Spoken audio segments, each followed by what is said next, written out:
let's hop into it. Hello, welcome back again, everyone. Today is the last week before Christmas, as of recording this. So by the time this is out, uh, you should have already had a holly jolly Christmas, and we'll be on our way to 2025. Already, get into the new year, the next year. Crazy. Been a very it felt like a very short year, a very bombastic, Mr. Fantastic kind of year. Uh in light of Christmas, there's a lot of fun facts about the season. This is crash out season, believe it or not, if you're not familiar with that. It's when people most get into relationships, break up out of relationships, all the hubba jubba and such. You think it'd be Valentine's Day, but no, that's more for people that make it through the crash out season. So, in light of that, to those who listened to last week's episode and did their homework, I recommended a song to listen to called "Always Every Time" by the Backfires. Not the Backfires. The Backfires is who are we talking about today. I always confuse them with the Rex. That song is by the Rex. And I'm going to start us off with a quote before we go any further.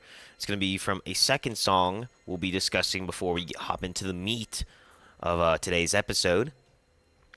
It's going to be the opening quote from one of my favorite songs, Remembrance by the Happy Fits. We've talked about them quite a bit here on the show. But it's Remembrance. It's the name of the song. Don't spend your money on a broken jar of honey. It's sweet, but it won't last you a while. And that whole line right there sums up the entire message of the song. It's pretty simple. Why, if you already know that, why would you get hung up over it, though?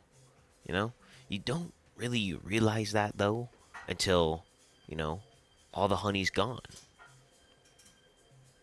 Interesting how that works. What are we talking about today, Dalen? What are we talking about? Let me tell you what we're talking about. I'm talking. This episode is dedicated to special someone, special people, special group. It's dedicated to my hopeless romantics out there, and you know who you are. If you're in a lovey-dovey relationship, or you're still dating your high school sweetheart and stuff, this is not for you. This is not for y'all. But if there's something you can, garner from today's episode, then, that's still good. That's still great. Happy for it. Or if you just want to stay in the episode and just be like, oh, I want to hear some cool music and comic recommendations, then I also appreciate that. That is what 50% of this podcast is about. But for those who are, either strug romantically or platonically meeting people and such, I want you to know this episode's for y'all. So I want to start with Always Every Time. This song is, it's probably my favorite song by the Rex. It's their newest song, but ever since it dropped, I've just been obsessed with it. Same thing with Remembrance. It's my favorite song by the Happy Fits. I think it's their best song, honestly. It's way up there with Hold Me Down and Changes. But those are two other songs that are not making any more appearances. But let's start with Always Every Time. Always Every Time follows a song that our singer, supposedly, they meet someone while doing their laundry or whatever, and they're just making small little banter while doing laundry at a laundromat, dry cleaner, whatever it is, and they meet someone and they start dating. That's how it is, and it goes through the little I wouldn't call it trials and tribulations and such, but little specific moments that sort of, how would I say, test them in a sense.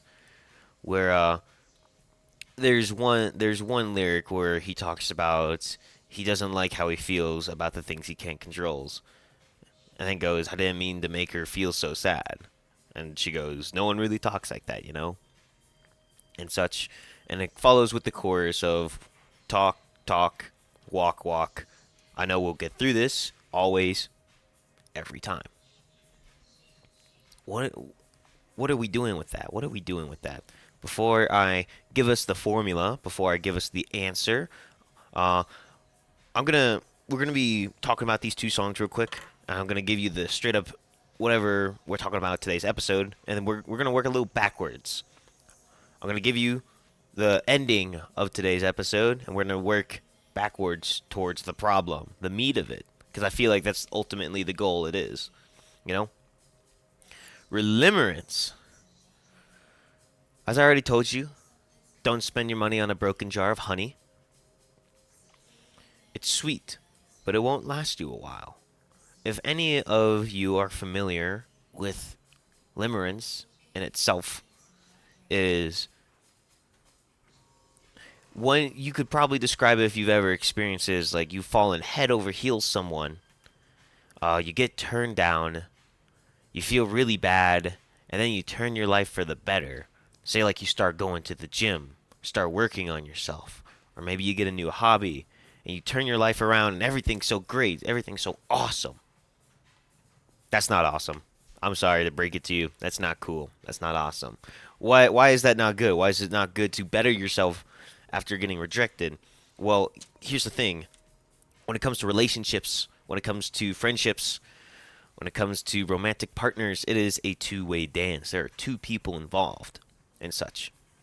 Just like how when you talk it out, talk it through always every time with someone, you're talking to someone, you're talking about someone, you're talking with someone.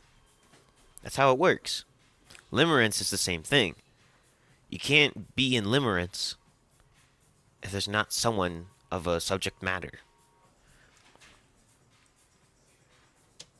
For the uninitiated, limerence is falling madly in love with someone, and to best describe it, it's unrequited love. And the best way, me being a dumb kid once in my life, I have been victim of it. I have fallen in love with someone, mad over heel someone, thinking of like, oh, we'll be perfect together, and conjuring up scenarios in my head of like saving them or whatever. Be like, oh, it'd be really cool if I did this, and they thought it was really cool. And it's like, I'm the one for them, and I want to give everything to them, and I want to do everything for them. You just want to dive to the deep end for them straight from the get-go. And the person does not feel like this at all. The reciprocator of these feelings and emotions. And it sucks for them. Because, no one really asks to get fallen in love with to such a degree. Especially when it's someone they already care about, but don't see that way. Because they turned that person down. The person in limerence, turns their life around for the better. They feel great. But more often than not, it's the person who is the reciprocator of these feelings is left hurting. Usually because, it's a lack of communication. Because all these feelings would just kind of come out. They'll just hit like a big wave, like a tsunami. The person's often left feeling like they've lost a friend or friendship's ruined, unsalvageable, and such. So, how do we fix that? As I said, it's communication. It's very simple. Communication, distance. We talked a lot about that on the podcast. And that's what it is. So I'm going to tell you how we can work on that. And I'm going to start with the number one thing of initiating. How do you initiate a conversation? How do you talk to people in general, Dalen? How do you do it? How do you sit in front of this camera and talk to people? Talk to people in front of a cafe. There's not a soul in here, by the way, except for Justin. Hi, Justin. But I'm going to give you the world's greatest icebreaker right now. 100%. This has never failed me. This little phrase has 100% success rate of getting someone's attention to start a little conversation. And I want you to get a little notebook and write it down. Pull out your phone, get ready to type it. Here we go. How's your day? Hello. Or, oh, I like your shoes. I just gave you several there. It's that easy. It's just going. That's all you got to do to start a conversation. If you want to sit someone down to talk, you also just say, hey, can we get some things out in the air? Can we talk about this? Can we talk about something? Or we need to talk? You know? Put yourself ready for a conversation. You can't just really, how would I say, wing it. It really depends on the subject matter, honestly. I don't just sit here winging every episode. I spend about 2 weeks planning every episode and such. But that's how you initiate. That's how you start a conversation. So, now that we have sat down with said person and we want to start talking, let's talk about something. Today, the main thing I'm talking about is one of my favorite webcomics. Let's Play. Let's Play is a romantic comedy by Mongie. It has 3 seasons, and unfortunately, it has been on an indefinite hiatus for quite a few years now, due to some legal complications with webtoons and the artist Mongie, the creator of it. As far as I know, the case. This is from down the grapevine. But if I'm correct, with whatever contract they had, Webtoons currently still owns the rights to the series. But Mongie, was just things didn't work out between the two of them. So now, unfortunately, the series is left without a conclusion. But that's just the deal with comics. That's just how comics goes. Sometimes you start a series and you just don't get to finish it. It sucks. It really does. That's just how it goes. Let's Play follows our main character, Sam, or Samara. I'm just gonna call her Sam for sake of ease. She works in the office, and on her free time, she's a game developer. She makes indie games, indie developer, and such. Her dad is a big time CEO, really famous dude. Her mom's a model and all that and such. She's a very shy person. She grew up with poor health, and just due to that, she was put into environments where she played a lot of video games. Grew up playing a lot of video games.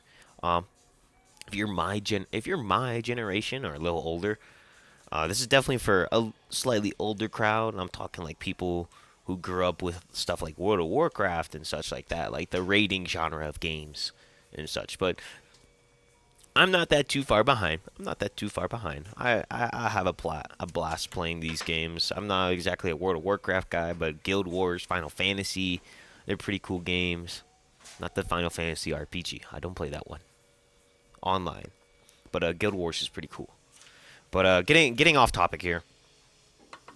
There's a lot of pop culture references to just the gaming world and stuff like that. So I highly recommend it if you're very much of a geek, a dweeb like me, an introverted dork, a Tron, dillweed, stuff like that. But the story follows a sort of love triangle between kind of 3 characters. Let me explain. We're going to be talking about the 4 I like to call main characters. I consider them the most important characters as they are the most interwoven into Sam's romantic journey throughout the series, which is Charles, the assistant to her dad, which is the boss of the whole business, the CEO. Martial Law, he's a YouTuber or VTuber. I'm just going to use YouTuber because that rolls off the tongue nicely. Martial Law, that's his YouTube name. He goes by Ben. We're just going to call him Marshall for the rest of the episode. And then there's Link. And yes, it's what you think, Legend of Zelda. Link, he works as a barista, childhood friend of Sam. And these people are, whether they know it or not, are in love with good old Samara. Sam. I already lied. That's a very hard name to pronounce. I'm going to stick to Sam. I swear this time. But what does that have to do with what I talked about earlier? Communication, limerence, and such like that. Let's start with the first character, the first one that gets put into this whole romantic stuff and all that. Link, the guy who's grown up with Sam for most of her childhood and such. They're in their early 20s. I believe Sam's 22 in the story. Link's, I believe he's 23, a little older than Sam. But Link, I really like him. I think he's like the perfect example in media and writing of how limerence can negatively impact people. As he is so unhealthily in love with Sam that it kind of just hinders his interactions with her as friends and stuff and such. And even though the story portrays Link as trying to hold the whole communication thing, where there are several times they sit down, they talk, and Link is like, what if we're more than friends, or what if this is more than a friendship and such. He just can't get the words out. It's hard. It's hard. Love's a huge thing. It's a heavy emotion. Having these feelings can cause us such strife or such joy. But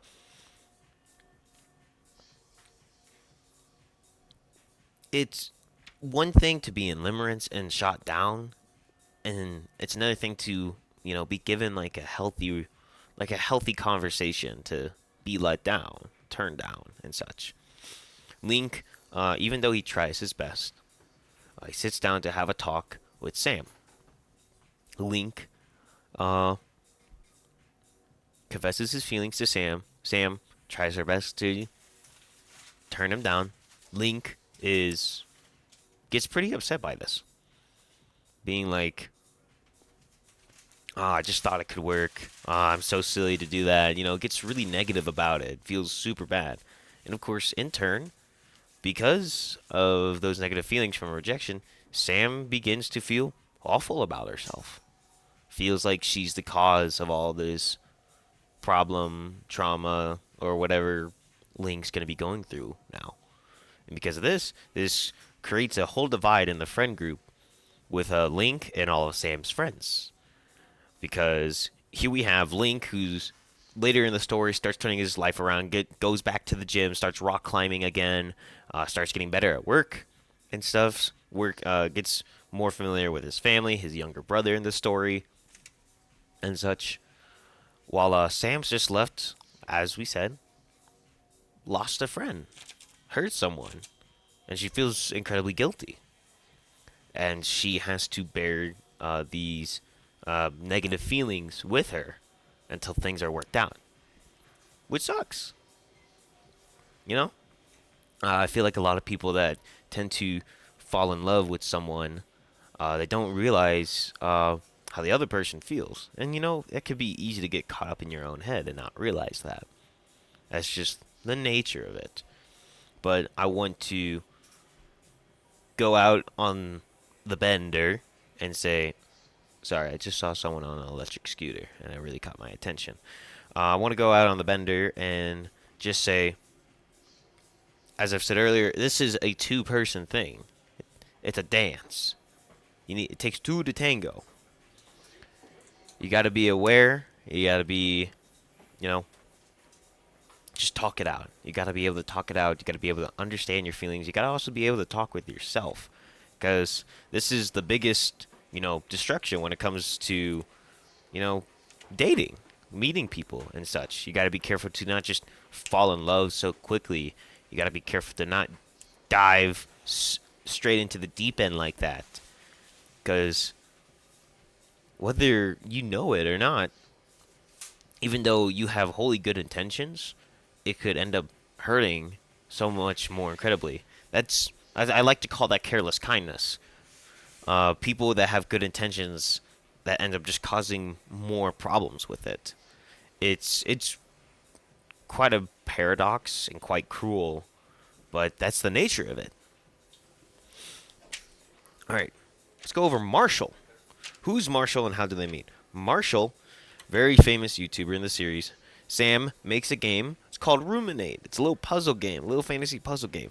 Marshall plays the game, doesn't know how to play it, gets mad, and because of that, his fan base review bombs the game, and Sam's career as an indie dev is tarnished because of it.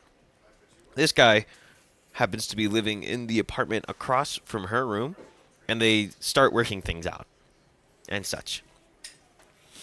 So I'm skipping a lot of character development here, but it's important because I just want to focus on Marshall rather than Sam and Marshall. Uh, Marshall begins to realize, he's a bit hot-headed, doesn't really think a lot of things through, and gets really stubborn with a lot of stuff. And Sam kind of helps him figure these things out and such.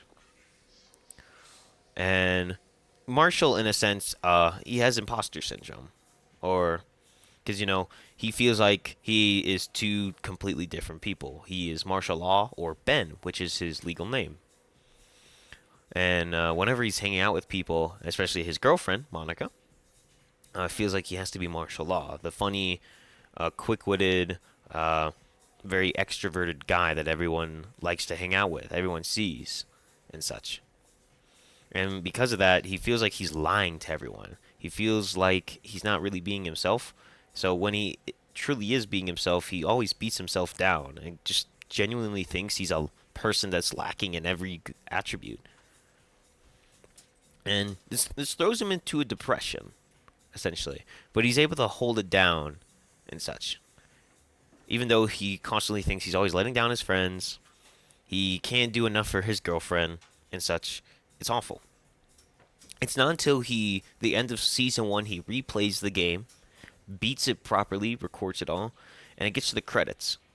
And there's a big thank you from the developer, Sam, who is at this time now one of his closest friends.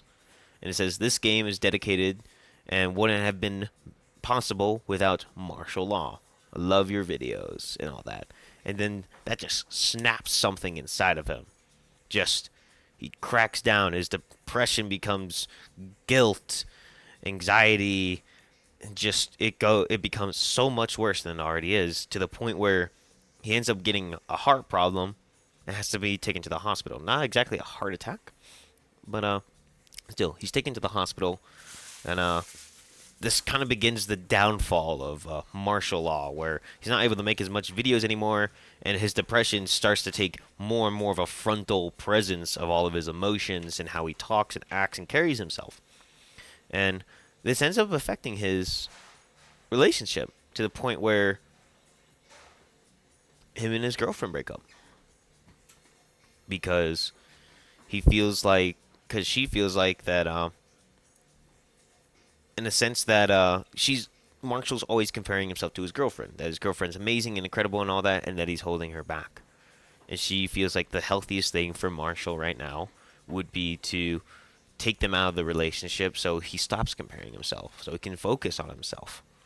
And that's a big thing. That's a big thing in relationships, in friendships, or in general, is to, I always see it's always the most amazing people I talk to that tend to have the least self-confidence. I'm always surprised by that. It's quite amazing.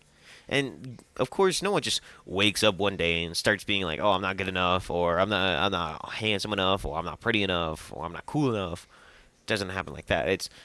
It's from a series of just anything, really. Because of Marshall, he feels like he can't be himself. He feels like he's always a different person. Who he really is not what people want to talk to, and that's the source of his depression. For some people, it could be as simple as like, "Oh, it's so hard to talk to girls, or like meet girls, or date and such," or "I get into so many relationships and they never work out," and that can break your self-confidence. It really can. But you gotta realize that the most important thing when it comes to that is what you think of yourself. Your head affects your heart, your skull to your chest. It's not that far. But confidence is a big thing when it comes to just talking to people. If you don't have the confidence to talk to someone, you're not going to ever be able to talk to anyone. You're not going to be able to meet new people, make friends, or anything. It's, it's difficult. It really is. And I would like to talk more on that about Marshall, not the whole idea of confidence, because I want this to be reflective of it. But it only has 3 seasons, sadly. So we never come to learn what happens to Marshall after he finally, because towards the end of season 3, he finally gets back on track to working on himself. And then, yeah, no, it's such a shame. It is such a shame. All right, we're gonna come down to our third character, Charles. Charles is, as of the series, he's one of the main love interests, and becomes more prominent later in the story. He's like, it's mainly him and Sam that start dating, essentially. But it's how it comes to it, which is really interesting, which is just it's really unexpected. Neither of them expected it to happen. Uh, how does it go? Sorry, I'm confusing plot lines here. But after Marshall figures everything out with Ruminate, apologizes about it and all that, Sam begins to get to work on trying to make a proposal to the engineer company or whatever to full like license or publish the game or get a job, or I don't exactly remember. And Charles, wanting to help Sam improve her confidence as a worker and just in general, takes her as an assistant and such, and begins making her do all these things to help her become a very successful businesswoman, by building confidence, by giving her advice on business proposals, interviews, and all that and such. And through this, he's always helping her after hours with the writing for the proposal and such. So they end up going out a lot to like bars, restaurants, and stuff like that. And Charles does everything he can to make Sam feel a lot better about herself. And for Sam, this is the first time she's ever been treated like this. Not just like fallen in love with, but actually cared for. It's not just, oh, I like you, I want to be with you, I'd do anything for you. Charles actually does things for her. It's not just the words, it's the actions, and it's the intent of those words that were reflecting in his actions and such. He does this thing where he tells Sam every morning you have to say one thing you love about yourself, and that's how you'll build your confidence. So, whenever she comes into work, Charles makes her say one thing she loves about herself. And slowly but surely, even though Sam absolutely hates it at first, she starts to just naturally do it. She starts to say something she appreciates about herself. Then her confidence gets better.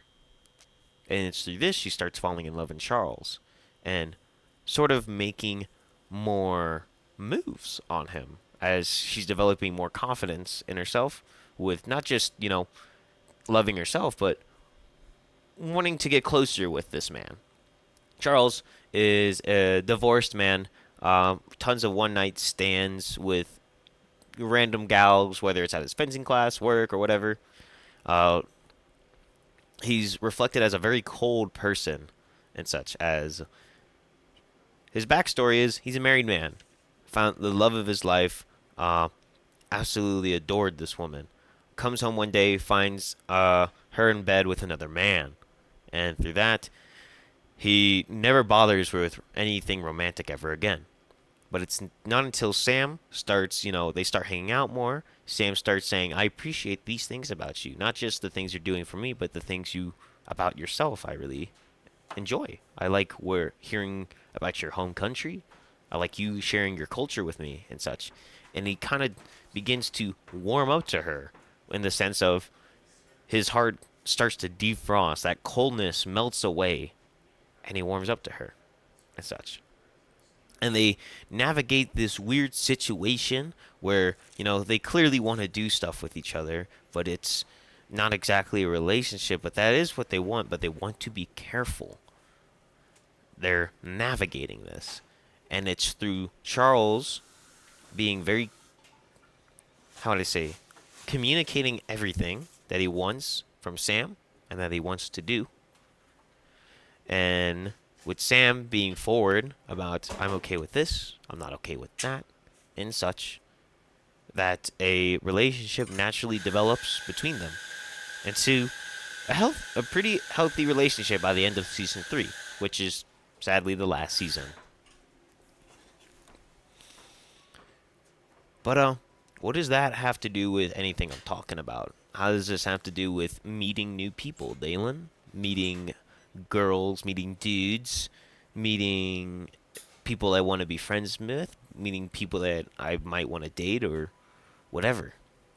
That's the thing. You need to be careful about, limerence. Don't get all hopped up in the honey, that sugar high.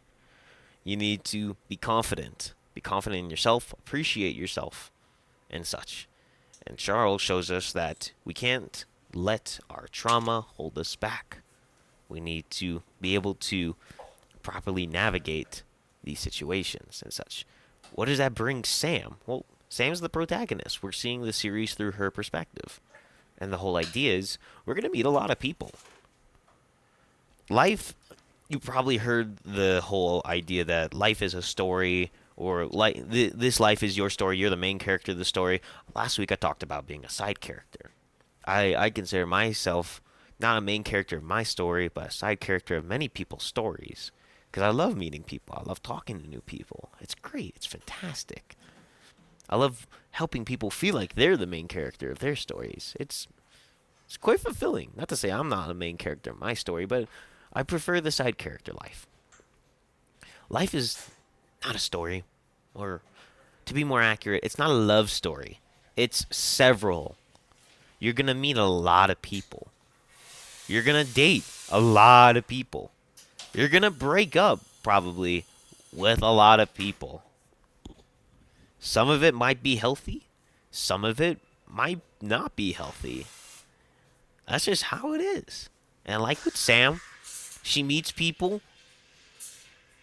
A lot of them she's interested in. Sometimes they don't go somewhere. Sometimes they go pretty sour. And sometimes they unexpectedly turn into a relationship. Like with Marshall, Charles, Link, and such. That's just how it works. It just happens, you know? That's the great thing about Let's Play. I think it organically shows in such an incredible way how dating it is for a young adult. You're going to meet a lot of people. It can sometimes happen really fast. It can sometimes be quite a while until it does happen. Sometimes it might be your closest friends. Sometimes it might be someone that you didn't really know well and it was just a coworker. Or your boss. In this case, that's a different thing. But I hope you get what I'm trying to push forward with this comic. Let's Play by Mongie. I haven't really talked about a lot of the video game stuff in it. A lot of the video game stuff is more used as tools for exposition or really driving forth the whole comedy aspect of it of the comic. It's a rom-com at the end of the day. I'm mainly focused on the romantic parts of it and the themes of the different characters, but we already had the comedy episode, so I'm not gonna focus on the comedy. So I talked about meeting a lot of people. There's 2 albums I want to talk about. On the idea of meeting a lot of people, I want to talk about the Fratellis. You could probably call them. Oh, sorry. Still waiting for my coffee to kick in.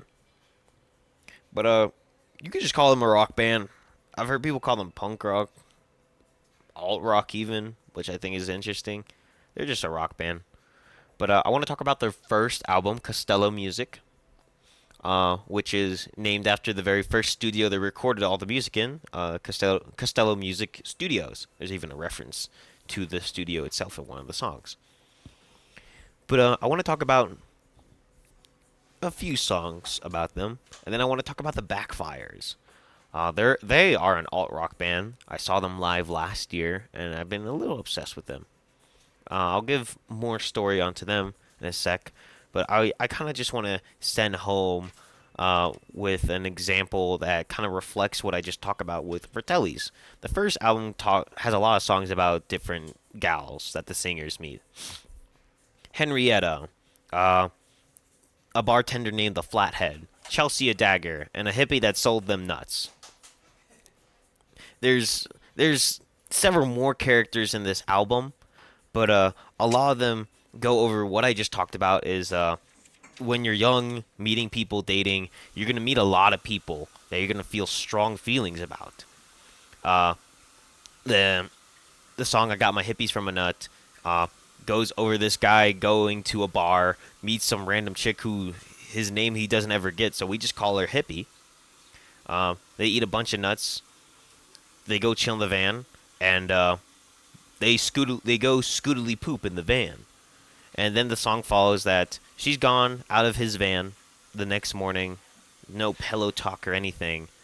And what is presumed is before they did anything, had the sex, the schooly poop. I think schooly poop's a funnier word though. But it's implied that they had like a really deep conversation, a talk by going with that night I became a real man. She made me a real man and also made me cry that same night. And it's not really a deep song or anything. It's a narrative. It's a story. Flathead goes over this. He goes to another bar, meets this one bartender or bouncer at the bar. Everyone calls her Flathead, which is my interpret. This is like my interpretation of the song. And just being like, oh, I would date this girl, but a little too tough, a little too rough around the edges, a little crazy stuff like that. There's Henrietta, which is like this much older married woman that's trying to sugar mama him and his friends and stuff, being like, oh, we love you, but you probably don't love us, or no, it's the other way around. You love us, but we kind of don't love you. And they just go fool around, mess around, and just do all that while getting all their stuff paid for. Chelsea a Dagger, their most popular song, goes over him going to what I assume like some kind of dance at another bar. Who would have thought? If it's not obvious by now, I probably should have mentioned this earlier, but the band is comprised of Scottish and Canadian folk and such. Their music's pretty popular in the hockey scene as well. But Chelsea a Dagger, this guy meets a gal, starts a conversation with her, starts dancing, and kind of starts to really connect with this Chelsea a Dagger. And by the end of the song, she disappears. And it's not till the end of the album, after our so-called singer has met all these other people and such, who he can't really just really connect or settle down with and really develop anything with them. He runs back into Chelsea Dagger at the end of the album, all black and blue eyes, where he's like, I'm sorry, you're a lovely gal, you're incredible, but I think we've already missed our chance and such. Where with the first meeting, it's implied that the singer is very much already ready for anything with this woman to start developing something. But Chelsea Dagger comes back. They meet again, and they both agree that what could have been was nice, but they got places to be. They got somewhere to go, and it's not going to be together or with each other. And it's a bit of a bittersweet ending, sort of, to this really loose story. A lot of it's up to interpretation and such. It's like one of those albums where the lyrics don't really matter. You're only listening to it for like the really funky guitar, tempo, drums, all that. But it's nice to kind of make a little storyline out of these albums.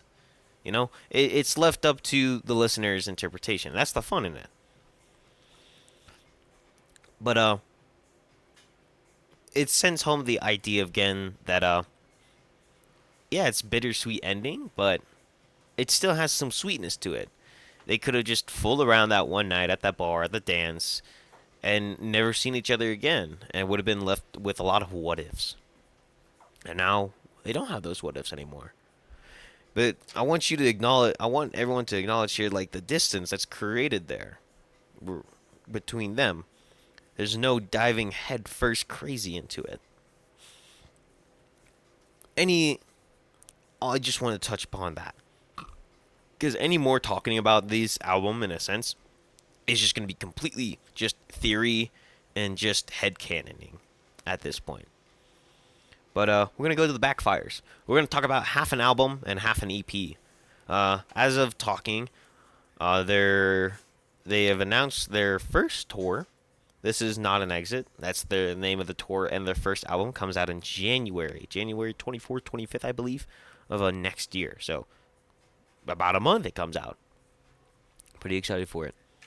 But regardless, there's just a few songs I want to talk about. These guys are kind of, I would say a lot of their music is a bit of a parody, pretty mainstreamed in a sense. I need that coffee to kick in. Sorry, folks, sorry. Really do need that coffee to kick in though. But a lot of their songs are love songs, but how would I say it? It's more like kind of like anti-love songs. It talks more about like, relationships not working out rather than trying to make relationships work out or being in love and such. And just kind of like the Fratellis, a lot of their music's pretty surface level. They're more focused on their instrumentals rather than their lyricism. And there's nothing really wrong with that, of course. That's the whole idea with music. It's like for any Wonderwall fans out there, some people think that those guys are the greatest musicians in the world, and they have gone on the record to just be like, yeah, no, lyrics aren't important at all. They don't mean anything. It's the instrumentals. The lyrics are just there because they're there. For some bands, it's the opposite. They think lyrics are the most important thing. It really depends. Everyone's different when it comes to music. It's such a big genre. But I want to talk about Dress for a Funeral, which is the whole idea of comparing like losing someone to going to a funeral, which is this lady that keeps coming back to our singer, dressed in black, ready for one night stand or such. It's a purely transactional, no strings attached sort of situationship they have going on. But it is implied that there is currently something there, or there was something in the past between them. As he goes on to compare her wearing a black dress as if she's attending a funeral. She misses, in a sense that she misses whatever they had between them. And it's hard for her to move on. Like when you lose someone, it can be hard to move on or realize the fact that they're not in your life anymore. The singer, I can only assume that he's either trying to completely cut off this lady out of his life, or they're just not as close as they used to be, and just naturally a lot of distance formed. And that's the whole idea of the song, But it kind of plays in line with what Link goes through, which is with Link and Sam. Link wants there to be something. He struggles to move on and such. Sam feels like she lost someone in her life, and it won't be there anymore. Even though they're both still alive, no one dies in this comic. But you could compare it to a funeral in a sense, as they both lost someone really important in their lives, and they struggle for a good bit in the story to move on from that.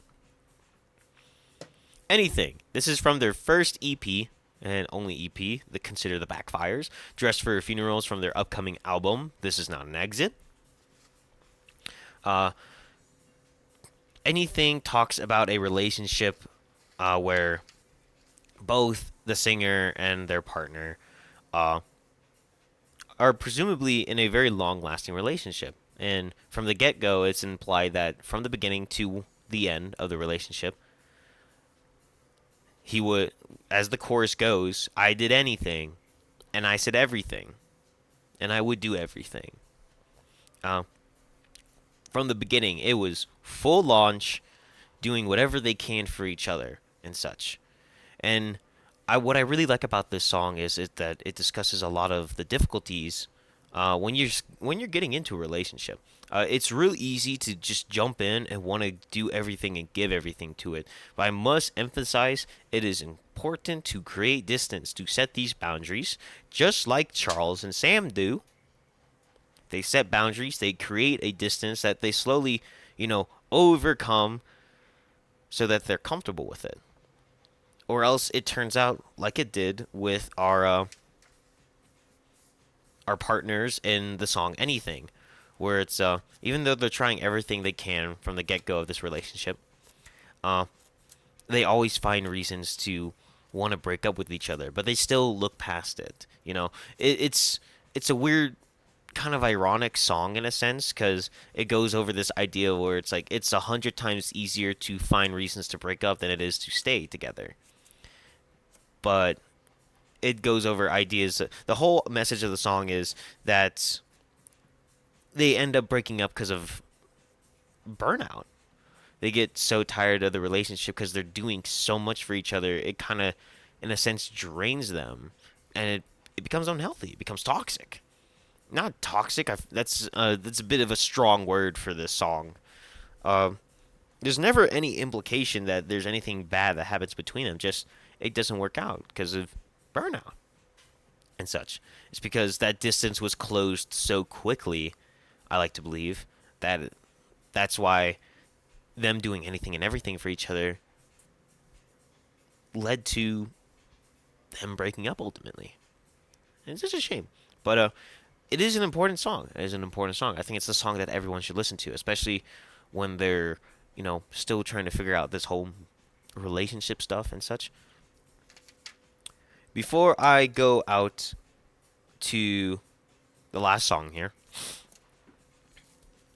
I want to put a huge emphasis on everything I talk about in the podcast in general. Music, comics, and stuff. You should use this stuff as, at best, advice. At least, at the lowest, this should just be a form of entertainment. At the highest, this should just be advice. Don't.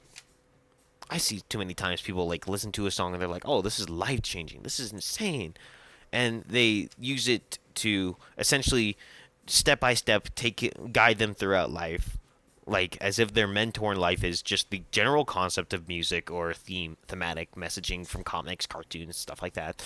That's an unhealthy mindset to have.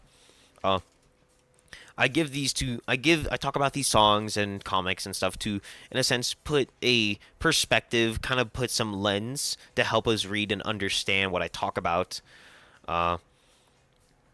In these podcast episodes, I'm using these as examples to compare and reflect the idea of, how hard it can be to date, how hard it can be to meet people, how hard it can be to be in a relationship, and such.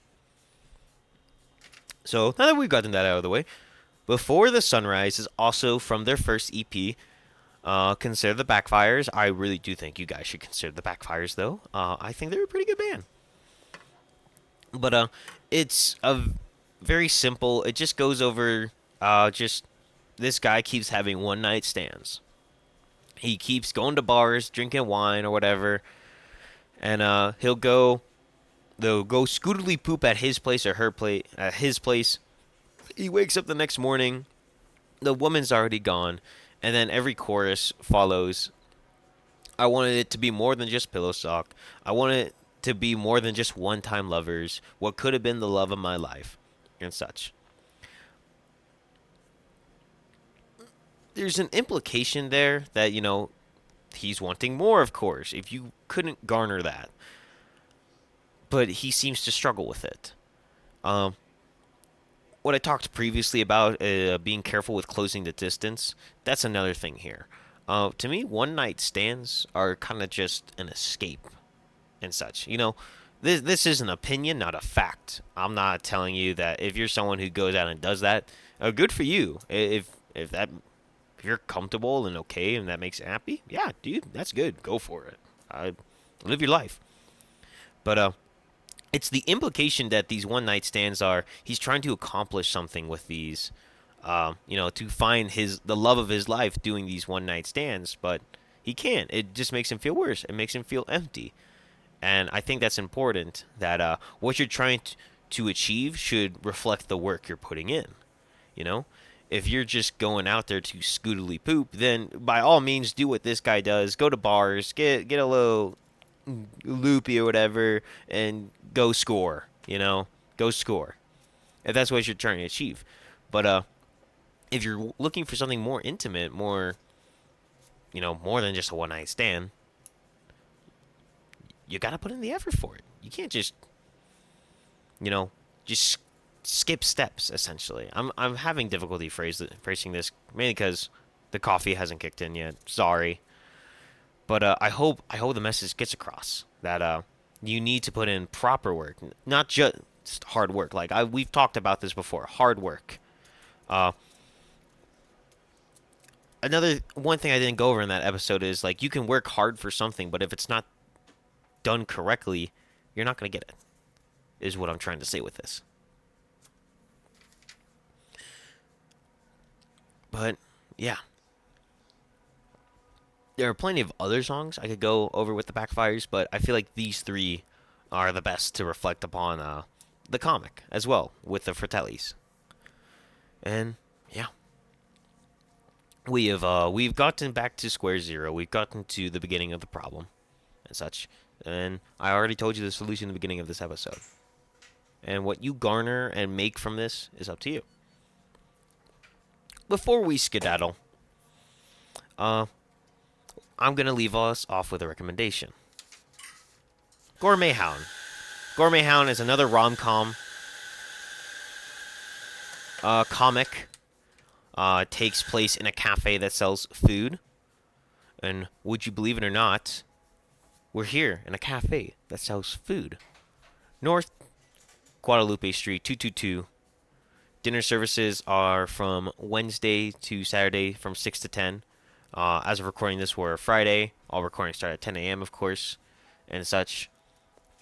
And they close tomorrow, of course, after this is the last day they're open, and they open back up on Wednesday. So please don't be one of those people where I say this every episode, and I've had people come to me, it's like, oh, I try to visit Remix on a Sunday, and they're not open. What's the deal with that, Dalen? And I'm like, that is quite a conundrum right there. It's quite the inquiry. If only I said this every episode, and I'm sorry. I'm being a little bit of a jerk here, but Wednesday to Saturdays they are open. Sunday, Monday, Tuesday, not open. We're not here. In such, I say we as if I'm like I work here. I am here every day for a coffee though. But you're kind of noticing I'm doing a little things backwards here today. I kind of want to keep it in theme with, it kind of started with the ending, and I worked backwards from it. So we're ending off with announcements here. But yeah, as always, I also have the open mic. It's at Cakes Cafe for 7-Eleven every Wednesday and such. Come January here for New Year's, the open mic will officially have been running for 1 year now, with the same hosts and everything. So if you're not doing anything for the first week of January, please come swing by. It'd be nice. And getting back to the recommendation, Gourmet Hound, it follows a romantic comedy of this kid trying to go find her roots, essentially. She has an incredible sense of taste and smell, and it's implied that she can taste the emotions of the chefs that make the food. Her favorite restaurant in the world hasn't gone there in years, goes there to eat, and the chef who always made her food when she would go there as a kid doesn't work there anymore. The food tastes different. So she goes on this journey to find the original head chef of the kitchen, essentially. And I'm not going to say more on it. Go read it for yourself. I highly recommend it, though. If you're a big on food and cooking and such, I highly recommend it. But yeah, with that, thank you all for listening, and I'll be signing out. I'll catch y'all next week. Ugh. Yeah.